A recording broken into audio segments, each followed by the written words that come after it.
Welcome back students, मैं स्वप्निल आपका maths teacher स्वागत करता हूं अपनी मैथमेटिक्स की क्लास में। आज अपन चैप्टर स्टार्ट कर रहे हैं नंबर 12 जो कि है रैखिक प्रोग्रामन, जिसे बोलते हैं लीनियर प्रोग्रामिंग।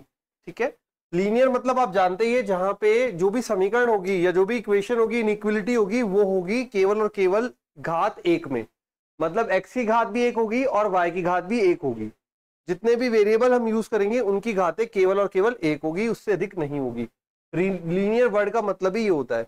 और प्रोग्रामन का मतलब क्या है, अपन कोई समस्या होती है जो कि बिजनेस मॉडल होते हैं, है ना। बिजनेस मॉडल की कोई समस्या है, जो प्रॉब्लम है, लाइक एक गोडाउन है, वहां पे कुछ सामान का प्रोडक्शन होता है।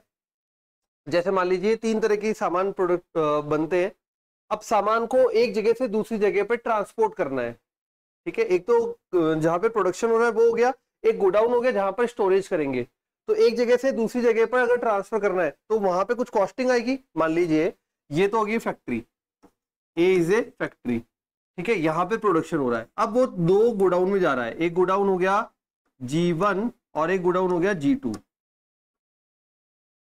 यहां से यहां तक जाने में सामान को ट्रांसपोर्टेशन कॉस्ट आएगी।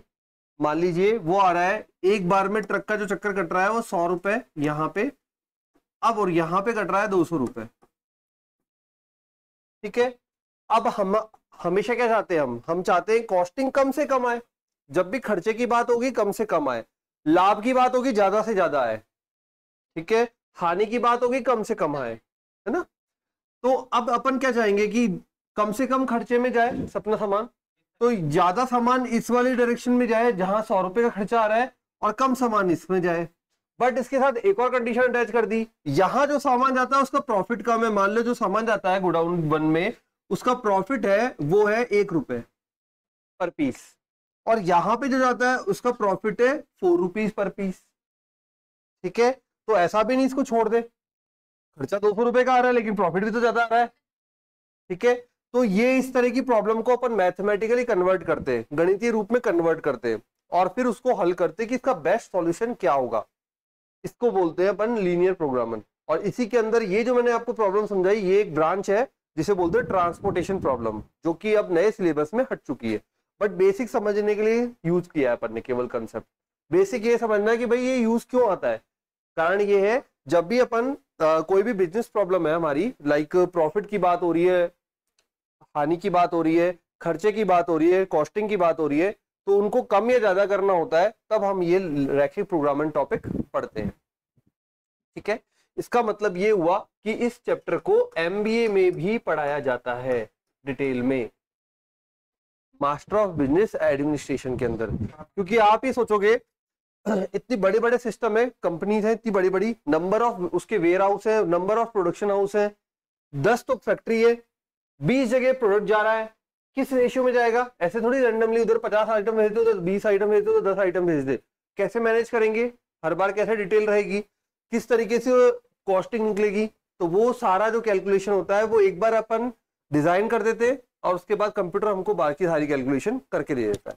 तो हम इस टॉपिक की प्रोग्रामिंग भी कर सकते हैं, मतलब कंप्यूटर हमें सब कुछ कैलकुलेट करके दे देगा, पूरा प्रोग्राम डिजाइन कर देते हैं इंजीनियर। ठीक है, इंजीनियरिंग में पूरा प्रोग्राम हम डिजाइन कर देंगे, ऑटोमेटिक आपको वैल्यूज डालनी है कि यहाँ प्रोडक्शन हाउस में इतनी वैल्यूज है, इतना उसका प्रॉफिट या लॉस है या उसका खर्चा है, और वो सब कुछ कैलकुलेट करके दे देगा कहां पे कितना सामान भेजो कि आपको मैक्सिमम प्रॉफिट होगा, मिनिमम खर्चा होगा, मिनिमम लॉस होगा।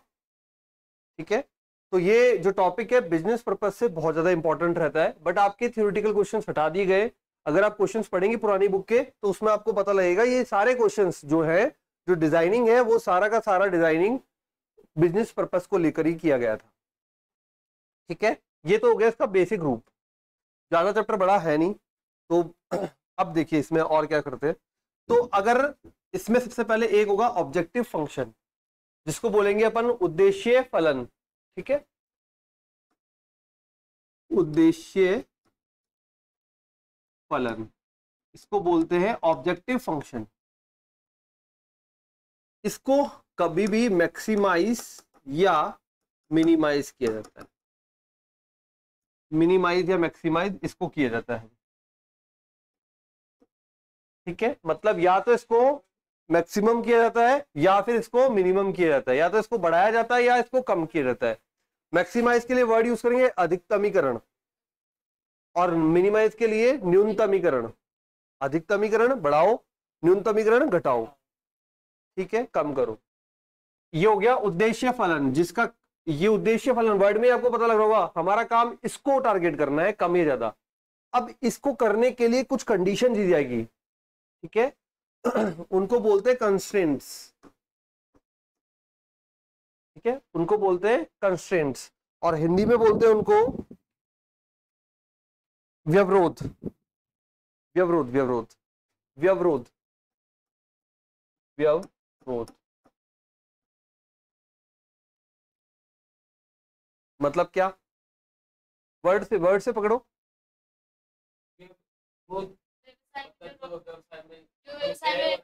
हाँ, प्रतिबंध, कुछ ऐसे प्रतिबंध जो अप्लाई किए जा रहे हैं। जैसे मैंने बोला, अगर कोई सामान की बात है तो खर्चा करने के लिए 10 रुपए ही है टोटल, तो आप बोलोगे भाई टोटल हमारे पास खर्चा 10 रुपए का लिमिट है। या कोई प्रोडक्शन की बात है, तो मान लीजिए केक बना रहे हैं, तो केक बनाने के लिए क्रीम चाहिए, वसा चाहिए, और भी जो प्रोडक्ट लगते हैं उसके लिए कुछ कंडीशन दे दी कि ये 2 kg अवेलेबल है या 4 kg अवेलेबल है, या यूं बोल दिया कम से कम 2 kg तो होना ही चाहिए। तो यहाँ पे आपको कंडीशंस अवेलेबल होंगी, कंडीशंस होंगी, कंस्ट्रेंट मतलब कंडीशंस, ठीक है, जो डायरेक्टली अप्लाई होगी यहां पर, और उसमें क्या होगा, असमीका रूप में होगी। असमीका मतलब या तो लेस देन इक्वल टू या ग्रेटर देन इक्वल टू, असमीका रूप में, इनइक्वलिटी के रूप में, ठीक है। उसके बाद साथ में तीसरा रूप होगा, ये क्वेश्चन के रूप है अभी, थर्ड रूप होगा जो जरूरी बात होगी, x greater than equal to 0 and y greater than equal to 0। ये क्यों, क्योंकि x और y हमेशा पॉजिटिव मान होंगे। यहां पे अपन संख्याएं निकालेंगे, ठीक है, सामान की संख्या, व्यक्ति की संख्या, किसी भी चीज की संख्या कभी भी नेगेटिव नहीं आती, ठीक है। तो यहाँ पे कोई भी वैल्यू होगी वो हमेशा पॉजिटिव आएगी, ठीक है। अच्छा, अगर ये देखा जाए तो ग्राफ में चतुर्थांश नंबर कौन सा हो गया, दोनों पॉजिटिव है, तो आपका सॉल्यूशन हमेशा चतुर्थांश नंबर 1 में मिलेगा। ग्राफ कहीं भी घूम रहा होगा, कहीं भी जाएगा, लेकिन सॉल्यूशन जो होगा वो हमेशा, सॉल्यूशन जो होगा हमेशा फर्स्ट क्वाड्रेंट में होगा, चतुर्थांश में होगा, ठीक है। क्वेश्चन का रूप समझ में आ गया। सबसे ऊपर होगा उद्देश्य फलन, जिसको अधिकतम या न्यूनतम करना होगा। उसके बाद होंगे व्यवरोध, जो कंडीशंस देंगे, इससे आगे जाना है, इससे पीछे रहना है। और उसके बाद होगा फिक्स वैल्यूज, जो कि होगा x greater than equal to 0, y जो भी वेरिएबल यूज आए वो हमेशा ग्रेटर देन इक्वल टू 0 होंगे, ठीक है। क्वेश्चन का रूप तैयार हो गया। अब आ जाते हैं क्वेश्चंस पे। तो देखो क्वेश्चन अटेम्प्ट कैसे करते हैं, पहले कुछ सिखाता हूं आपको इसमें चीजें, फिर वहीं पे आपको पॉइंट बना के देता जाऊंगा। हाँ, एक और बात, यदि व्यवरोध में, यदि व्यवरोध में ग्रेटर देन इक्वल टू का साइन है,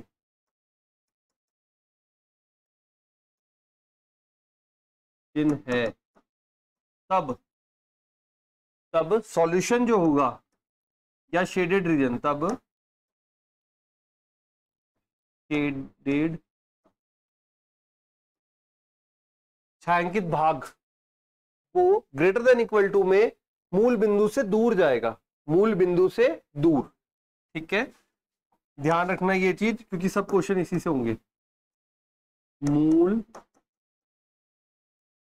बिंदु से दूर होगा मतलब अपोजिट साइड जाएगा, मूल बिंदु से अपोजिट साइड। तो इसका मतलब अगर चिन्ह ये होगा तो, बोलो, चिन्ह ये होगा तो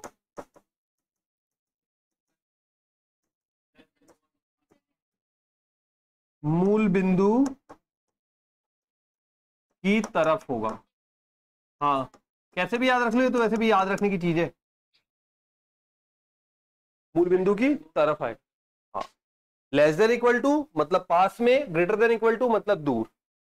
बस ये एक पॉइंट है जो याद रखना है, इसमें और कुछ भी याद नहीं रखना पड़ता, कुछ भी नहीं, ठीक है। करें फिर आगे, इतने सरल तरीका बताऊंगा आपको, कुछ भी याद नहीं रखना पड़ेगा आपको। तो क्वेश्चन लेते हैं पहला एक, फिर आप खुद ही कर जाओगे इसमें आधे क्वेश्चन। तो देखो, क्वेश्चन है फर्स्ट,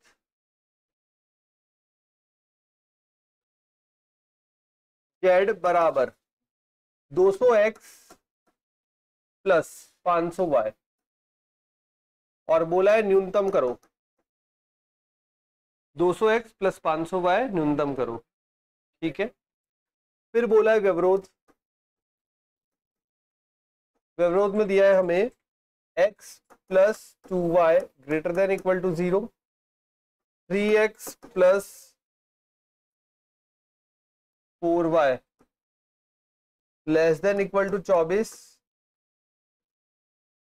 और दो कंडीशन मैंने आपको पहले ही फिक्स करवा दी थी, x greater than equal to 0 and y greater than equal to 0, ठीक है।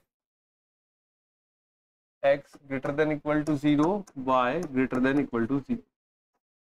क्वेश्चन पढ़ लो पहले आराम से तसल्ली से। आ गया क्वेश्चन, समझ में आ गया। अब देखो स्टेप्स कैसे करना है बेटा। दो क्वेश्चन में ही, 2 से 3 क्वेश्चन में पूरी प्रश्नावली हो जाएगी बस अपनी।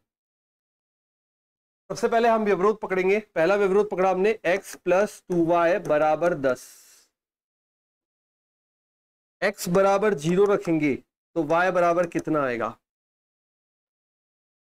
x बराबर 0 रखेंगे तो y बराबर कितना आएगा? करेक्ट है,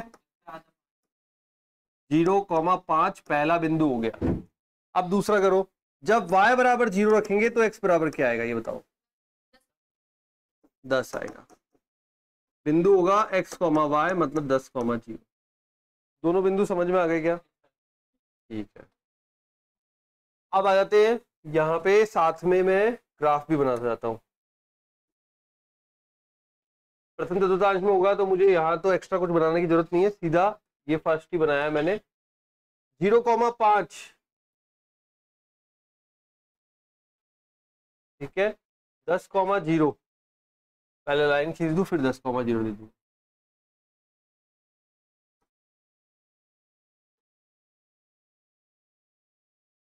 क्लियर है? क्या करोगे, 0,5 और 10,0 इधर लगाओगे, उसमें दोनों के बीच में स्केल रखनी है। ग्राफ पेपर पे बनेगा ये, ठीक है।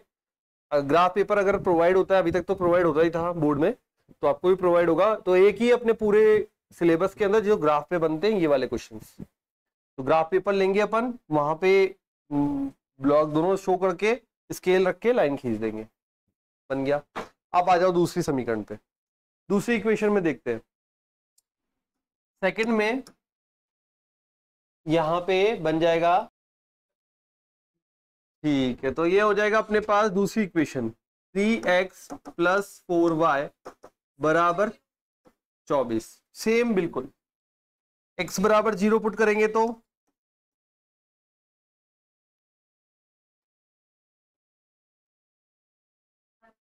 अब की बार y बराबर 0 पुट करो,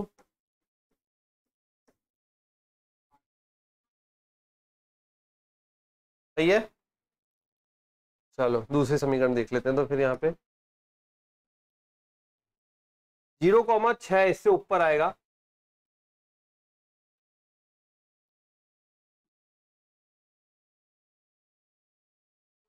और 8,0 इससे यहां आएगा,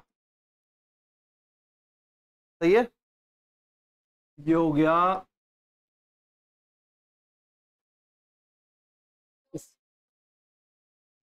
मिल गया ना दोनों बिंदु, क्लियर।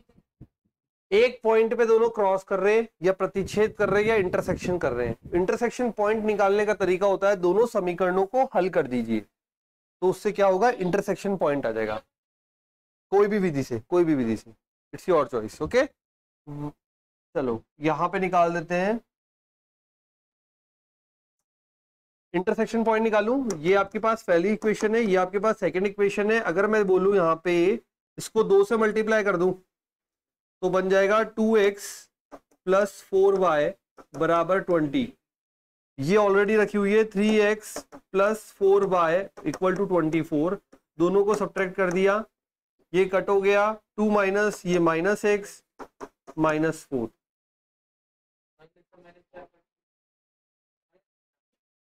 x equal to 4। अब y इक्वल टू निकाल दो किसी भी इक्वेशन में पुट करके। तो x यहाँ पे पुट किया 4, 10, 4 उधर गया तो 6, 6/2 आ गया। चलिए ये भी आ गया आपके पास 4,3।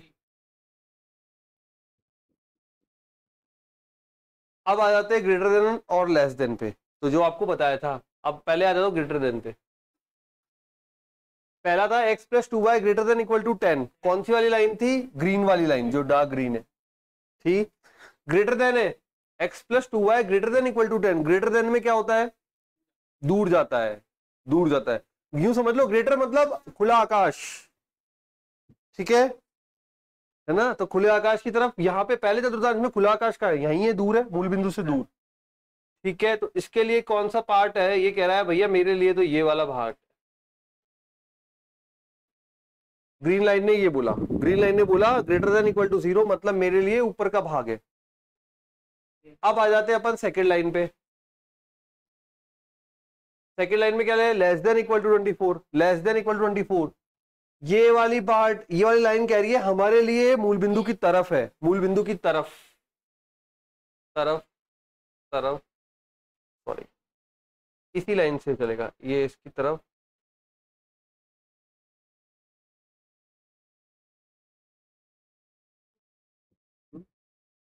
आगे ना, ये इस वाली लाइन से इधर की तरफ और ग्रीन वाली लाइन से ऊपर की तरफ।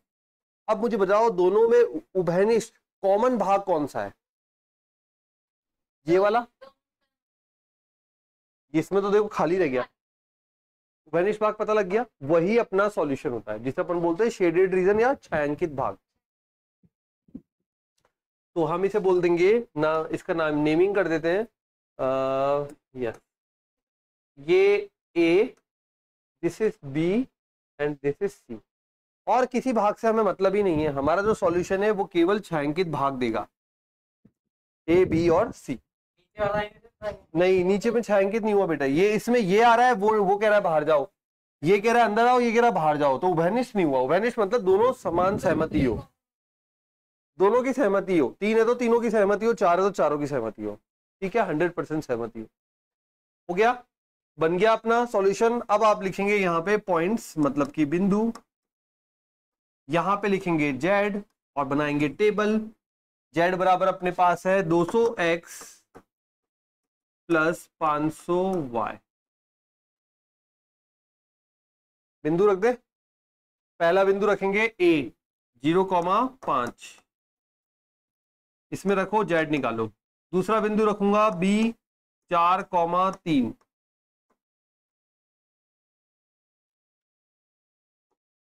z निकालेंगे। तीसरा बिंदु रखूंगा C 0,6, z निकालेंगे। तो पहले में देखो 5 रखेंगे तो 5 25, दूसरे में रखेंगे 4 दूनी 800, 5 दिया 1500, 1500 500 2000 + 300, सही है ना? और अगले वाले में हमको न्यूनतम करना था या अधिकतम? मिनिमम। इन दोनों में मिनिमम कौन सा है तीनों में? तो आप बोलोगे जेड मिनिमम आया 2300, x बराबर 4 और y बराबर 3 पर। आंसर लिखने का तरीका रहेगा x बराबर 4 व y बराबर 3 पर जेड मिनिमम बराबर 2300। ठीक है, बिल्कुल आसान है, कुछ भी याद नहीं करके जाना है, बस एक ही चीज चाहिए, ग्रेटर देन इक्वल टू बाहर, लेस देन इक्वल टू अंदर। ठीक है, सिंपल। ये आपको पता ही है, सरल रेखा दे रखी है, बिंदु निकालने का कोई ऐसा लॉजिक कुछ भी नहीं है, सिंपल सा खूब ग्राफ बनाया अपन ने छोटी क्लासेस में। तो लाइन खींच दी, दोनों का अगर प्रतिच्छेद बिंदु निकालना है, समीकरण हल कर दिया और ये हो गया। ठीक है, चलिए बढ़ते आगे, अब प्रश्नावली पे आ जाते हैं। प्रश्नावली में एक्सरसाइज नंबर 12 एक ही है। फर्स्ट क्वेश्चन बोला है z बराबर, पहले तो मैक्सिमम अधिकतमीकरण वर्ड बोला है, तो z मैक्सिमम 3x + 4y। अंदर बोले व्यवरोध, व्यवरोध ये बोले हैं x plus y less than equal to 4, x greater than equal to 0, y greater than equal to 0। एक ही दिया है क्या विरोध इसमें? ये तो बहुत ही बढ़िया है, कुछ भी नहीं बोला, हो गया है। तो सॉल्यूशन सबसे पहले x प्लस वाई बराबर 4, x बराबर 0 रखा, y बराबर 4, y बराबर 0 रखा, x बराबर 4। पॉइंट्स आ गए, एक ही समीकरण है, काम खत्म हो गया, आगे बढ़ गए। सीधा यहाँ पर ग्राफ बनाते हैं, ये ग्राफ हो गया, पॉइंट्स हो गए ये 4,0 और ये 0,4, ये x इधर y। साइन है लेस देन इक्वल टू का मतलब कहां पर आएगा? अंदर की तरफ।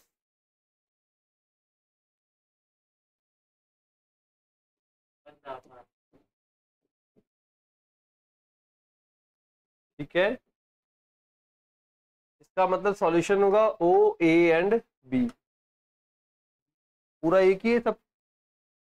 ठीक है, तो सॉल्यूशन होगा ओ ए और बी।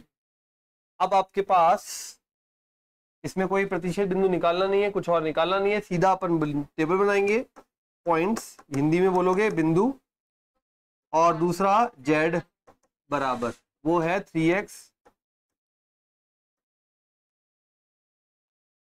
छायांकित भाग हो गया, पहले बिंदु O के लिए 0,0, A के लिए बिंदु बोलो भाई 4,0, और B के लिए Z बोल दो 0।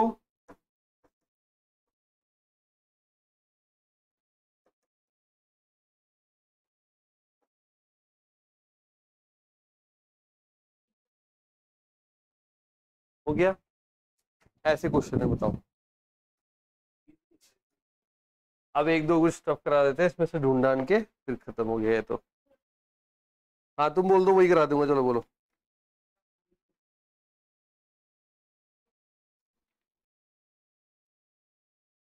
थोड़ा सा हार्ड, ठीक है चलो। एक minute, 2y x greater than equal to 5x, हाँ सब इजी है। ठीक है, चलो 7 करते हैं, यस 7।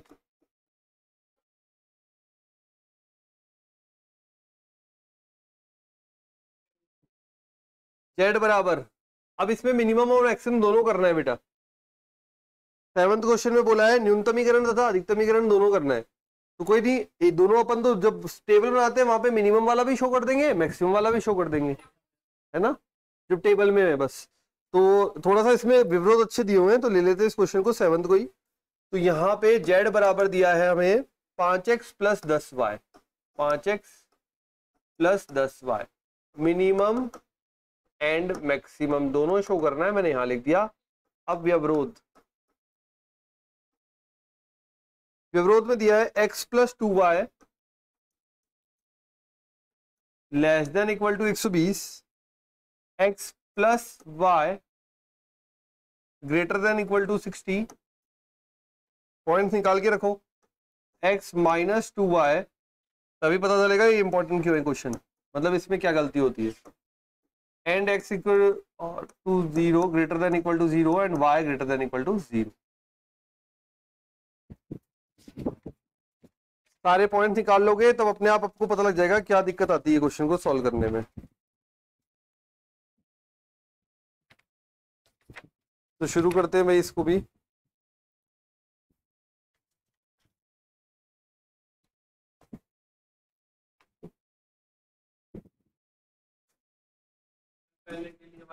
कोई बात नहीं, आने दो मान पहले के लिए। चलो x प्लस 2y बराबर 120, बिंदु आपने बोले x 0 रखा, y 60, अच्छा y को 0 रखा तब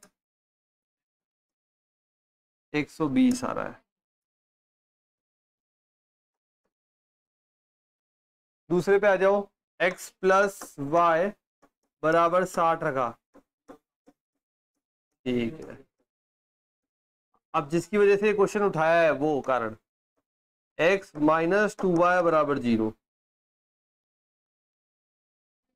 रखो।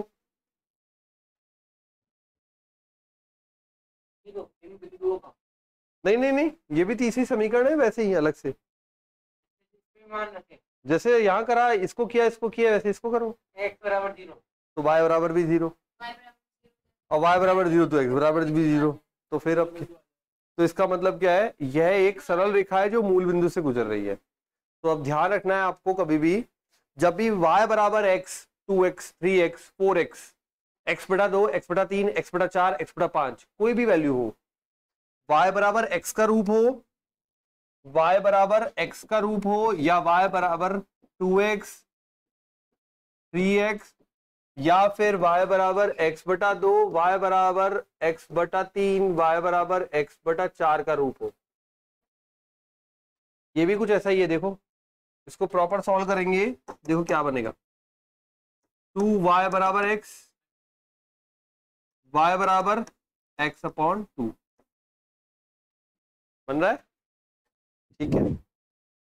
कोई सा भी रूप हो इनमें से, y बराबर x 2x 3x 4x 5x x बटा 2 x बटा 3 x बटा 4 x बटा 5 कुछ भी, तो हमेशा ये है इस प्रकार की सरल रेखाएं मूल बिंदु से गुजरती है। ये होता है परफेक्ट y बराबर x जो कि होता है 45 डिग्री पे। अगर y बराबर 2x 3x 4x 5x 6x ऐसे होती जाएगी, हाँ, और y बराबर x से x बटा 2 x बटा 3 x बटा 4 x बटा 5 ऐसे हो जाएगी, यही डिफरेंस है, ठीक है। तो अब ये पूरा 45 था तो हमारा थोड़ा सा इधर आ जाएगी, ये आ गई मेरी, ठीक है। क्यों? क्योंकि ये y बराबर x बाई 2। कैसे निकाल सकते हो? एक और तरीका है, अगर ये भी नहीं आए तो तरीका ये है बेटा, ये याद रख लोगे तो इजी हो जाएगा, नहीं याद रखोगे तो फिर वही तरीका जो बचपन में सीखते थे,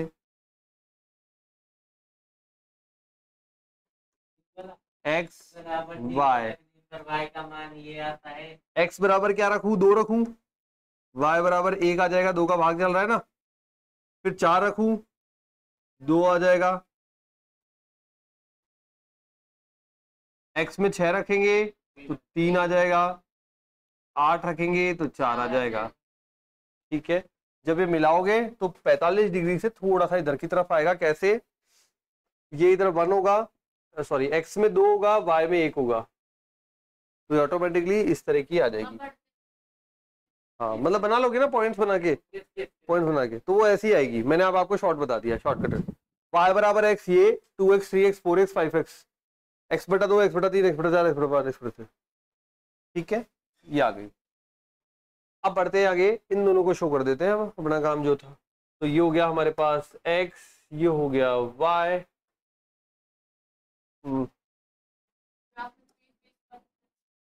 हाँ बिल्कुल, 20 का लो 30 का लो जैसा आपको लगे। हाँ अपनी बड़ी क्लास में वो बॉक्स वाला लिखना है, बट इतना फर्क नहीं पड़ता उसका, अपन 30-40 का भी ले सकते हैं, अपने कोई इशू नहीं है, अपन बड़ी क्लास में आ गए ना। वो छोटी क्लास में ज्यादा ध्यान रखना पड़ता है आपने सही लिया नहीं लिया, अपने में ऑटोमेटिक सही आएगा। 20-20 का ले लेना, हो जाएगा काम, क्योंकि 6 चाहिए, 6 बॉक्स तो होते ही हैं। 0,60 0,60 एक्स, वाई पे 60 जाना है भाई, और वाई पे 60 के बाद 60 ही है मैक्सिमम, तो ये आ गया 0,60। एक 0,60 के साथ आ रहा है 120। ये सरल रेखा कुछ इस प्रकार से आएगी।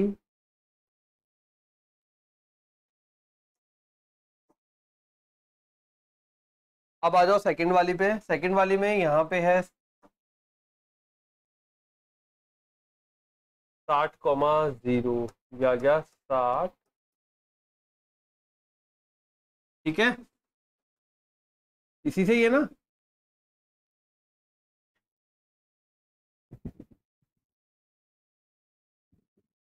अब ये आ गया हमारे पास। पहले अपन देख लेते भाई ब्लू वाली लाइन कहाँ से आएगी। ये वाली सरल रेखा क्या बोल रही है? लेस देन इक्वल टू, मतलब ब्लू कह रहा है कि भैया अंदर हूं मैं तो, इस ब्लू लाइन ने कहा हम तो अंदर है। ग्रीन पे आ जाओ, greater than equal to, green कह रहा है भैया मैं इधर हूं,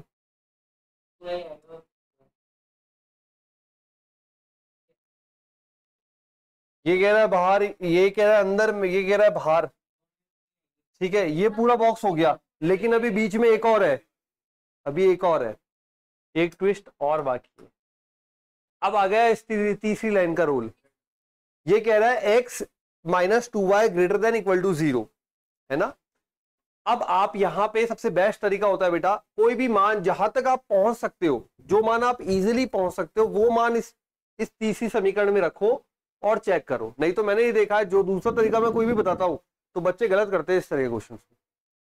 तरीके बहुत सारे इसको पहचानने के, लेकिन बच्चे उसमें गलतियां कर देते हैं। तो आपको सबसे सिंपल तरीका यही यूज करना है, जिसमें कभी कोई स्टूडेंट गलती नहीं करता।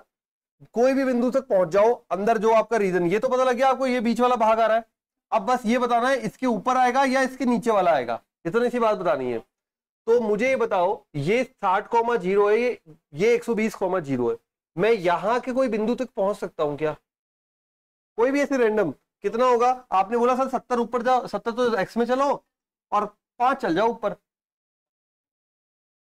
ठीक है, तो मैं ये बोल सकता हूं ये बिंदु मेरे लिए एक तरीके से रैंडमली मैंने माना 70,5, एक्स में 70, वाई में 5, हल्का सा ऊपर होगा इसके अंदर।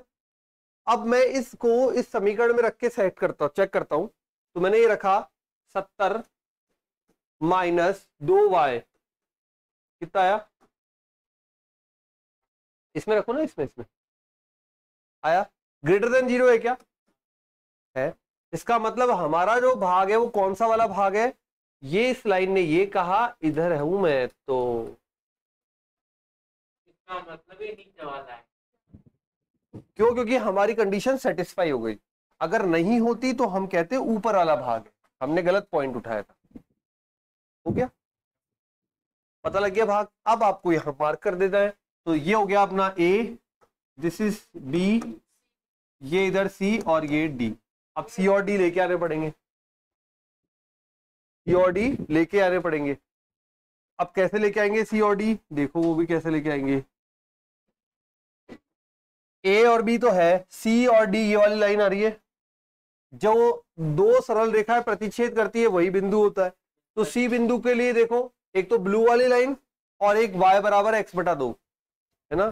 ब्लू वाली लाइन कौन सी थी? मैं लिख देता हूं, ब्लू वाली लाइन थी हमारी पहली लाइन थी ना, तो ब्लू लाइन थी हमारी x प्लस 2y बराबर 120, और ग्रीन लाइन थी हमारे पास x प्लस y बराबर 7। ठीक है, तो ये अब अपन सॉल्व कर लेते हैं, अपना काम हो जाएगा। सी और डी मिल जाएंगे, उसके बाद टेबल बना देंगे, काम खत्म। ठीक है, चलो सरल रेखा ये आ गई, x प्लस 2y बराबर 120, और y तो x बराबर 2y रख दूं। देखो यहां से x बराबर 2y इसमें रख दूं, 4y बराबर 120, y बराबर और x बराबर,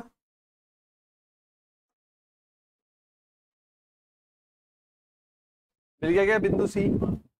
बिंदु सी हो गया हमारे पास 60,30।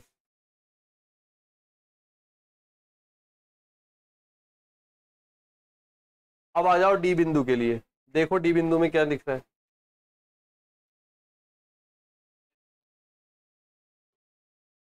डी बिंदु के लिए आते हैं, ये तो बिंदु पॉइंट डी के लिए। अब आ जाते हैं पॉइंट डी के लिए।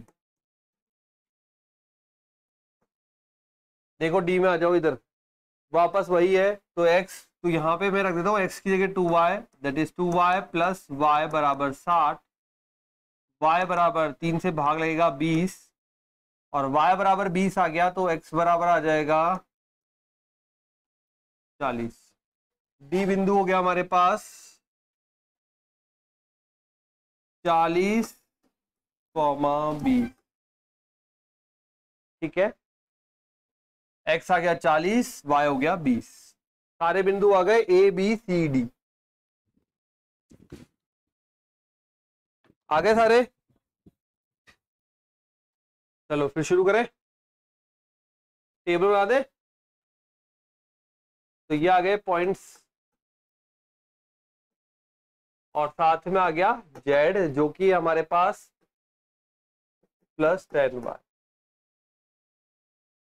पॉइंट पहला डाल रहा हूं ए 60,0, दूसरा डाल रहा हूं बी 120,0, सी बोलो 60,30 और डी 40,20। रखो मान, जेड कितना बनेगा जरा देखो। पहले में रखोगे 60,0 तो ये आएगा 6 पंजे 30। दूसरे में रखो भाई 12 पंजे 60। तीसरे में रखो 300 तो पहले ही आ रहा है, 300 और जुड़ जाएगा। जेड रख 5 चौका 20, 200 प्लस 200 400।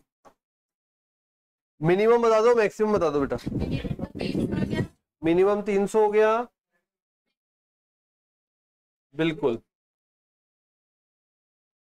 तो क्या ऐसा हो सकता है? बिल्कुल हो सकता है। ऐसे कंफ्यूज मत हो ना कि हाँ दोनों आंसर कहलाएंगे, आप दोनों को कंबाइन करके लिखेंगे। आप ऐसे लिखेंगे बेटा, जेड मैक्सिमम बराबर 600 जब एक्स बराबर 120 और वाई बराबर 0 तथा एक्स बराबर 60 व वाई बराबर 30 है, तब जेड बराबर 600 आ रहा है। ये मैक्सिमम है, अधिकतम है। और जब मिनिमम आ रहा है ये है। और बिंदु कैसे पहचानेंगे? ये वाला बिंदु पहचानने का मैंने बिल्कुल शॉर्ट तरीका आपको बता दिया है कि आप बिंदु रख के देखेंगे समीकरण के अंदर, अगर संतुष्ट करा तब तो ये वाला भाग है, और संतुष्ट नहीं किया तो उसका अपोजिट वाला भाग है। ये लाइन ही परेशान करती है। बिंदु हाँ उस एग्जिट पहचानने की कोशिश करना, वहां तक जाने की। जैसे ये मैंने पहुंचा 60 है तो यहां थोड़ा सा गया, थोड़ा सा ऊपर गया। रख के देख लीजिए, ये रफ में रख के देखना है। वैसे भी हो गया, ये हो गया अपने पास क्वेश्चन फिनिश। अब एक और ले लेते हैं। तो बाकी क्वेश्चंस में तो दिक्कत आने वाली है नहीं। देखो इसमें सातवां इजी सा है, और सातवां हो गया। आठवें में सेम एक कंडीशन है, 2x - y <= 0 सेल्फ करना है। उसके बाद क्वेश्चन नंबर 9 देखिए।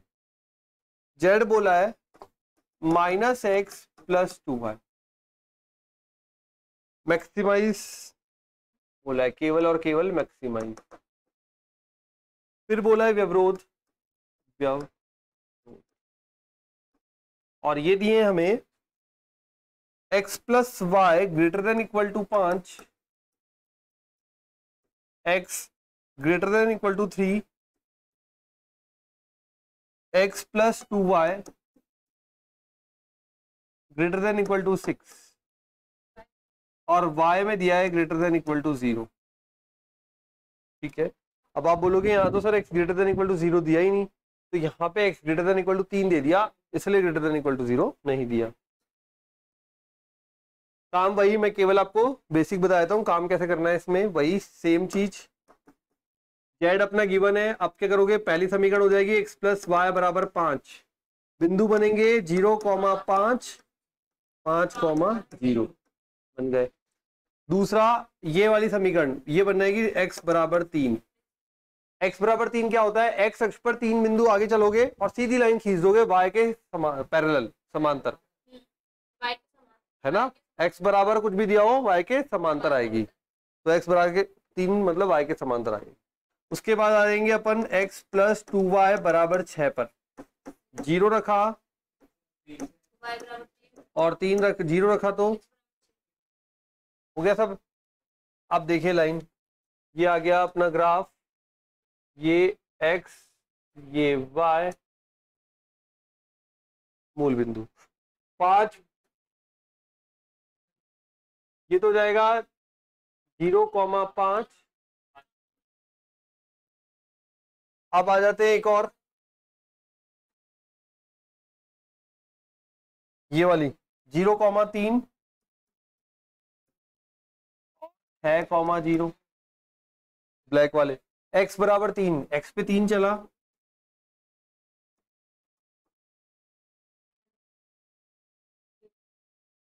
हाँ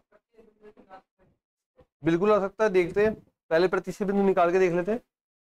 प्रतिशत बिंदु निकाले इन दोनों का, पहले इन दोनों का निकाल के देख लेते हैं कि क्या पता इसमें से गुजर रही है कि नहीं गुजर रही। ठीक है, चेक कर लेते हैं। कैसे करेंगे चेक? पहले इन दोनों समीकरण को हल करते हैं। देखो, तो x प्लस वाई बराबर 5, x प्लस 2y बराबर 6, दोनों को घटा देते हैं, माइनस माइनस तो ये कट गया, क्योंकि अब माइनस का y माइनस का 1, y बराबर 1 इसमें रखा तो x बराबर कितना आया?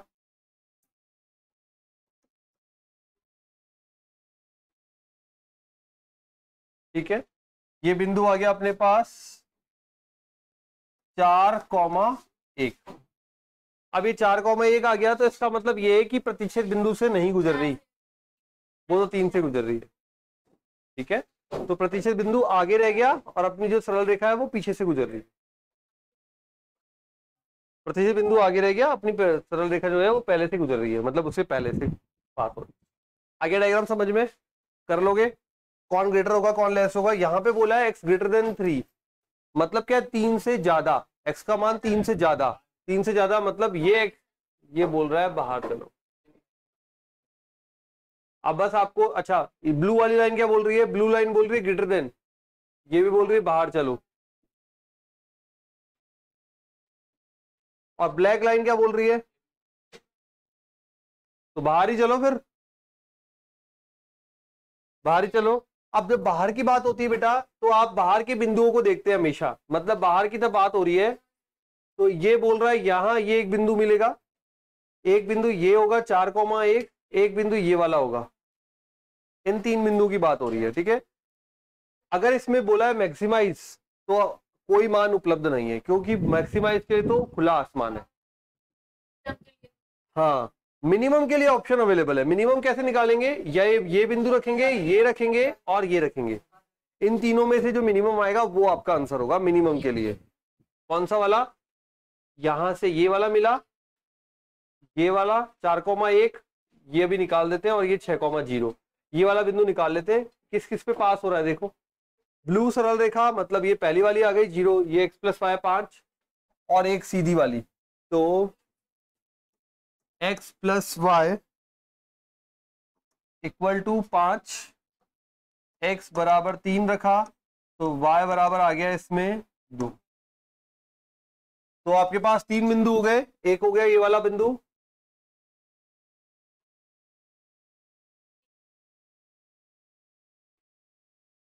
तीन कॉमा 2, दूसरा बिंदु हो गया 4,1, तीसरा हो गया 6,0।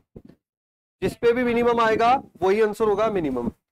और अगर अधिकतम पूछा है तो अधिकतम का कोई मान नहीं है।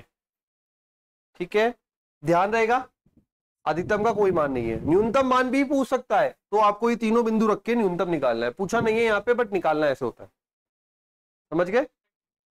अधिकतम वाला केस हो गया खुला आसमान में, तो कोई उपलब्ध नहीं है, तो अधिकतम मान